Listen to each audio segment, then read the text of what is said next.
কোকিল ডাকে রে cook cook cook cook cook cook cook, মনে বাঁশি বাজে রে।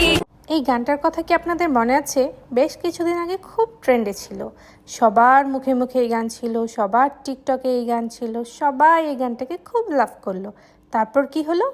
একটা টাইমে ও চলে গেল, এখন নতুন কেউ জায়গা করে নিয়েছে। ঠিক আমাদের জীবনটাও কিন্তু ওরকম, কারো জন্য কখনো কোথাও থেমে থাকে না। একটা টাইমে দেখবেন কেউ একজন আপনার জীবনের সব, আপনি তাকে পুরো দমে প্রাধান্য দিচ্ছেন, কিন্তু কিছুদিন পর দেখবেন ঠিক আপনি ওই মানুষটাকে ছাড়া দিব্যি চলে যাচ্ছেন। আপনি খুব সুন্দরভাবে জীবনযাপন করছেন, আপনার ওই মানুষটার কথা মনেও পড়বে না। তার কারণ কি জানেন? অবহেলা। কেউ যখন আপনাকে অবহেলা করবে, আপনাকে টাইম দিবে না, আপনাকে প্রাধান্য দিবে না, তখন কিন্তু আপনি আস্তে আস্তে সেই জায়গাটা থেকে সরে আসবেন।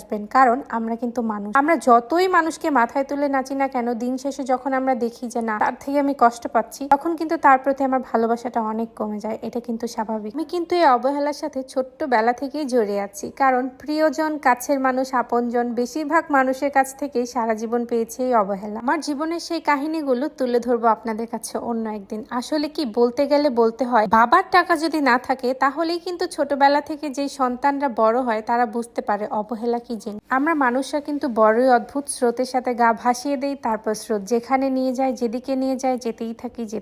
আজকে আমরা চলে এসেছিলাম মমইনের ইকো পার্কটাতে। এটা কিন্তু অসম্ভব সুন্দর জায়গা। বগুড়াতে যারা থাকেন তারা তো অবশ্যই জানেন যে মমইন মানেই বগুড়ার একমাত্র ঘোরার জায়গা, এবং রাজশাহী থেকে ভালোবাসার মানুষগুলো কিন্তু এই মমইনে বারবার ছুটে আসে, শুধুমাত্র মমইনের সৌন্দর্য ওদের টেনে নিয়ে আসে। মাঝে মাঝে যখন খুবই কষ্ট হয়, পরিবারের কথা মনে হয়, কাছের মানুষগুলোর কথা মনে হয় কেন আমি পরিবারের সাথে আড্ডা দিতে পারছি না, কেন আমি সবাইকে নিয়ে ঘুরতে পারছি না, তখন কিন্তু এই মানুষগুলোর সাথে আমি সময় কাটাই। ওদের সাথে সময় কাটাতে আমার ভীষণ ভালো লাগে। তখন আমার মনে হয় আমি পরিবারের খুব কাছে আছি। এই যে আমি শুরুতেই আপনাদের বললাম যে সময় স্রোত কারো জন্য থেমে থাকে না, একটা না একটা মানুষ এসে আপনার অপূর্ণ জায়গাটাকে পূর্ণ করেই দিবে। দেখেন না, আজকে আমার কোনো বন্ধু বান্ধব নেই, কোনো কাজিনস নেই, কেউ আমার কাছে নেই, কিন্তু আমি ওদেরকে নিয়ে কিন্তু দিব্যি সুখে শান্তিতে ঘুরে বেড়াচ্ছি। এটা দেখে কে কি মনে করতে পারেন জানি না, কিন্তু হ্যাঁ, আমার কিন্তু মনে হয় আমি খুবই ভালো আছি, আলহামদুলিল্লাহ। কিন্তু যত যাই বলি, সেই ছোট্টবেলায় আমার আবার ফিরে যেতে ইচ্ছে করে।